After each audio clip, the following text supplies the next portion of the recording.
Water temperatures are getting colder, and one question we get all the time is, when do you put down the big bait? And truth be told, there's not a rigid answer to this. And Lord knows a lot of people wish there was. There's one guy, quick story. He tried holding my feet to the fire about this. He's like, what temperature do you stop throwing a glide bait? And I was like, well, it depends based off the stuff that we're gonna get into today. And he was like, no, but what temperature is that? And it's like, no, like, dude, you're missing the point completely. Like, it's not about the water like specific temperature, but more about what is going on in the lake. And he was not having it. And finally I was just like, you know what? 45. And he left happy. But I want to dive past all of that and really get into the nitty gritty about what I look for and when I keep a swim bait honest and when I will leave it alone. Because truth be told, I keep throwing these big baits all throughout the winter. It's just very different locations. I'm looking for certain things. There's certain days I won't touch it. There's certain days I'll try it.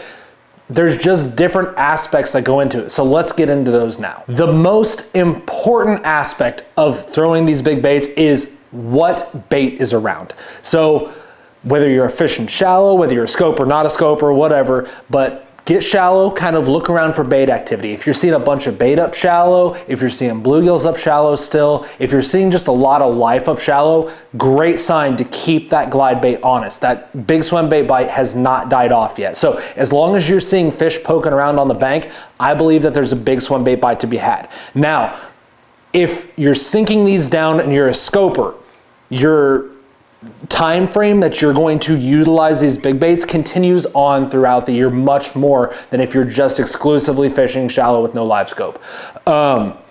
So what do I mean by that? It means just because those fish got offshore doesn't mean they necessarily stop biting the bigger bait. It varies greatly based off of region. So like Texas, Florida, some of those southern states, your fish don't stop eating gizzard shad throughout the entire winter. Up around us in like the Ozarks area, it's crazy. Those big fish will get on really tiny little bait. And I mean, if you sink a 10-inch swim bait down to them, they're gonna be like, cool, man, that's awesome, but I want this little thing. So it very much depends on the area of country that you're in and what the appetite for the fish is. The age-old adage, match the hatch, still reigns true. If those fish are in the mood for something small, they're probably not gonna bite something really big very well. But on the converse, if they are eating something really big, they're probably not gonna hone in on your tiny little 2.5-inch swim bait. So that's kind of my approach from a 10,000 feet perspective. Again, throughout the wintertime, even around here where they do get on little bait, I will throw a glide bait over a pile just to see, like, man, is it going on today? I'll throw a soft swim bait over a brush pile, over rock piles, just to sample it and see if it's going down. Because if it's going down, I don't want to miss that bite because I truly feel like I'm fishing for the biggest fish in the lake. But most times, especially in the wintertime, I'm more apt to get off the big stuff earlier in the day and focus more on the smaller stuff if I feel like that's what the bait fish are doing and that's what those bigger than average fish are targeting in the water. So very much depends on your body of water. Now, in terms of water temperature, and the same thing is true in the spring. There's so many people that just want a rigid answer where it's like, this is your cutoff line. And it's not the case. Think about it in the spring. So say you had 62-degree water. Well, 62-degree water on a warming trend is going to act very different than if it was 74-degree water, you had a massive cold front come through, and now it's 62. Those fish are going to act different in that 62-degree water based off of what the temperature trends have been doing. Same thing's true in the fall. Like that water temperature is affected, or the temperature trends seem to have more of an effect on the fish than the actual instantaneous water temperature. So, and again, that all goes back to different regions, different lakes. Every lake, every region is gonna act a little bit different. It's your job as a fisherman to go out there and really figure that out. But from my perspective, when throwing those big baits, I'm really paying all attention to all those different variables and trying to figure out, okay, are they biting that bigger bait today? Are they still willing to bite a gizzard shad? Are they more focused on little threadfin stuff and go from there? Because if they're focused on the big stuff, you can guarantee I'm gonna throw like a boss down there or a baby boss.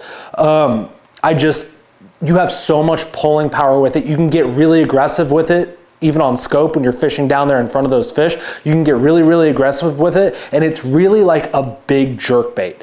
And you're really kind of talking those fish into biting it. If you fish like, if you fished over piles and stuff with scope, you'll know what I'm talking about, where you're casting it out there, you got one coming up, and you're playing cat and mouse with it. You're kind of increasing your speed, you're varying your speeds, you're making it seem like you're just keeping it away just enough from that fish to antagonize them into biting. You can do that crazy well with a big glide bait. So I keep it honest all throughout wintertime.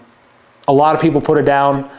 If I can catch them on it, I'm going to try. Like if I think I can catch them on it, I'm going to try to catch them on it. So that's kind of my whole mental unpacking of my glide bait approach as we transition into wintertime. So keep it honest. If you're in the South, if you're in Texas, Florida, those places with really big fish, keep it honest all throughout the wintertime. Keep it on the deck, because you never know when that day is going to be, when all of a sudden it's like, okay, yeah, that's what they're keyed in on, that's what they're going for.